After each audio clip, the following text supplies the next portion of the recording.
The first group of district councillors has pledged allegiance to Hong Kong. 24 have taken part in the closed-door ceremony. One has been removed from office for not turning up.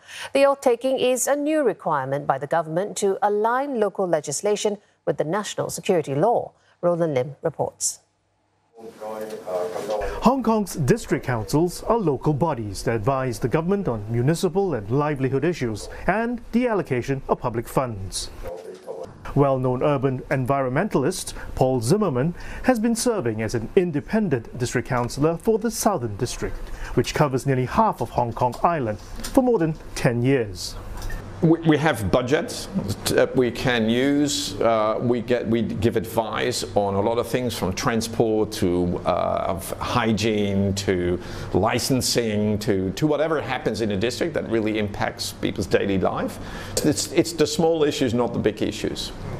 District councils don't hold much political sway, but they're part of an election committee that selects the city's chief executive up until the point when Beijing introduced electoral reform legislation in April, which basically strips the council of the all-important function. The relationship between councillors and government officials deteriorated rapidly after the 2019 elections, when the opposition camp swept up 17 out of the 18 district councils, following months of anti-government protests. Officials accused the councils of approving motions to condemn the government's handling of the social unrest and alleged police brutality, while councillors slammed officials for walking out on meetings over the display of critical slogans. Well, I think that the role of the district councillor has shrunk. Suddenly, government changed the rules. They told the secretaries in government that there was no longer a need for them to visit the district council. They came up with those rules. Topics that were previously discussed that had more of a territorial impact were suddenly disallowed to be discussed.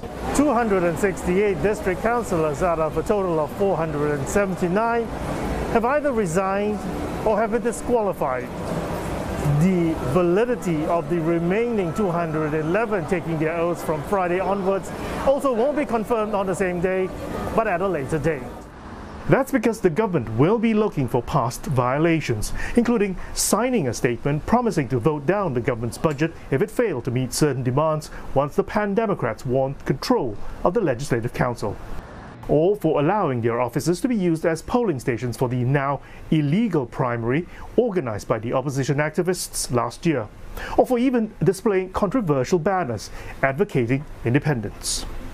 Some radical Democrats went so far as to push for the setting up of ad hoc committees to investigate the police performance, an action which was definitely out of the terms of reference of district councils. Meantime, with the vacancies in the district councils, it's been suggested that area committees appointed by the Home Affairs Bureau be co-opted to support district administration work and to allocate funds.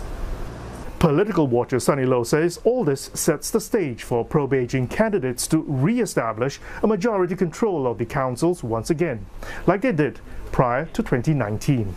There will likely be a return of the pro-government majority inside some of the 18 district councils.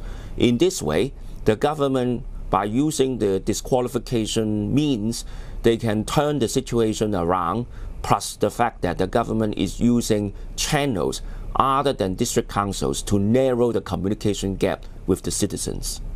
The next district council election, to be held in 2023, will ensure that only candidates that are deemed patriotic can run for office. Roland Lim, CNA, Hong Kong.